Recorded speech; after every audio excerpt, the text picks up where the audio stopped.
कसबा बावडा इथं आमदार सतेज पाटील यांच्या सहकार्यातून तसंच आमदार जयश्री जाधव आणि आमदार ऋतुराज पाटील यांच्या फंडातून सुमारे 1,10,00,000 रुपये खर्चून विविध विकासकामं केली जाणार आहेत। या कामांचा शुभारंभ आज आयोजित करण्यात आला होता।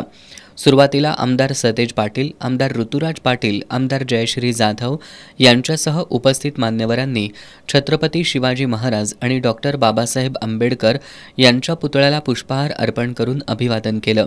कसबा बावडा इथल्या डॉक्टर बाबासाहेब आंबेडकर सांस्कृतिक सभागृहाच्या पहिल्या मजल्याचं बांधकाम, स्वस्तिक चौक इथल्या पाण्याच्या टाकीच्या कंपाऊंडच्या कामाचा शुभारंभ तसंच छावा तरुण मंडळाच्या वतीनं उभारण्यात येणाऱ्या सांस्कृतिक सभागृहाचं भूमिपूजन, लाईन बाजारमधील शिवप्रेमी तरुण मंडळाच्या शेडचं उद्घाटन, सुन्नत मस्जिद समोरील पेव्हिंग ब्लॉक बसवण्याच्या कामाचा शुभारंभ तसंच भट्टी विभाग इथं बांधण्यात येणाऱ्या अंगणवाडी इमारतीचं भूमिपूजन आमदार सतेज पाटील, आमदार ऋतुराज पाटील आणि आमदार जयश्री जाधव यांच्या प्रमुख उपस्थितीत करण्यात आलं।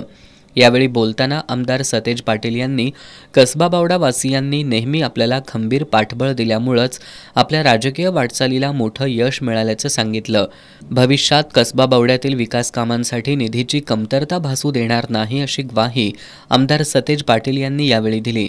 कार्यक्रमाला माजी नगरसेवक मोहन सालपे, अशोक जाधव, सुभाष बुचडे, माधुरी लाड, माजी महापौर स्वाती येवलुजे, संजय लाड, सागर येवलुजे, सुभाष गदडगे, अविनाश कांबळे, मधुकर राजदीप, रमेश टापकरी, सूरज उल्पे यांच्यासह नागरिक उपस्थित होते।